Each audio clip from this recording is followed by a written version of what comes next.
জিনেরা মানুষের রূপে মিষ্টি কিনতে মিষ্টির দোকানে আসে, এটা হয়তো অনেকে জানে, আবার অনেকে হয়তো জানেন না। জিনেরা যে মিষ্টি কিনতে আসে এটা কিন্তু মিষ্টির দোকানদারেরা বুঝতে পারে, ওরা বুঝতে পেরেও কিছু বলে না। সেরকম একজন মিষ্টির দোকানদার গফুর চাচা। আমি নিশাত, দুদিন হলো এই গফুর চাচার মিষ্টির দোকানে কাজ করে নিয়েছি। গফুর চাচার দোকানে অনেকেই আসে মিষ্টি নিতে, আমি নিজে হাতে সবাইকে মিষ্টি দিয়ে থাকি। তেমনি একদিন রাতের ঘটনা, রাত 10টা বাজলে আমার দোকান বন্ধ করে বাড়িতে যাই। রোজ রাতের মতো সেদিনও দোকান বন্ধ করব এমন সময় একজন লোক আসে আমাদের দোকানে। লোকটা দেখতে বেশ অদ্ভুত, উঁচু লম্বা, পরনে জুব্বা টাইপের কিছু একটা। উনি এসে সালাম দিয়ে বললেন, এই যে ভাই, দোকান বন্ধ করছেন বুঝি, আমার কিছু মিষ্টি লাগতো।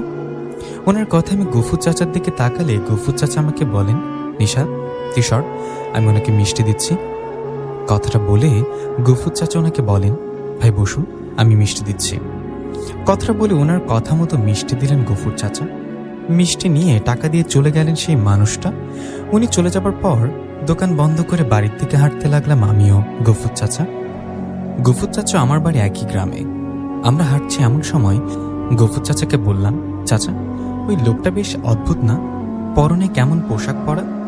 আমার কথা গফুর চাচা বললেন, নিশাত শোন, দুদিন আগে তুই আমার মিষ্টির দোকানে কাজ নিয়েছিস, তোকে কিছু বিষয় জানানো দরকার। আমরা যারা মিষ্টি বিক্রি করি, আমাদের মিষ্টি শুধু মানুষেরা কেনে না, মাঝে মধ্যে মানুষের রূপে এসে জিনেরাও মিষ্টি কেনে।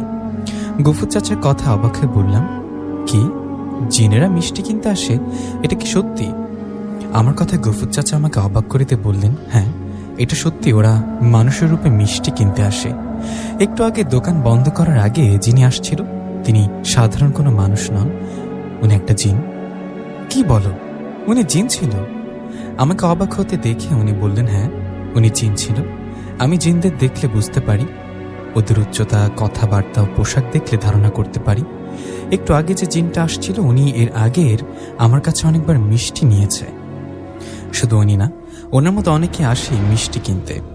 আমি বিষয়টা বুঝতে পারি কিন্তু কখনো কিছু বলি না, ওনারা আমাকে কিছু করে না। তুই আমার দোকানে কাজ করবি তাই তোকে বিষয়টা বললাম।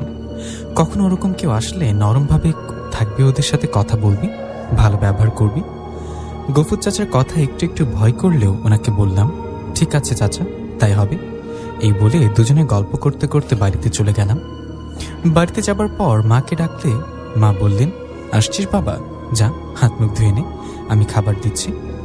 মায়ের কথায় আমি হাত মুখ ধুয়ে খাবার খেতে আসলাম। এসে মা, বাবা ও আমি তিনজন খাবার খেতে লাগলাম।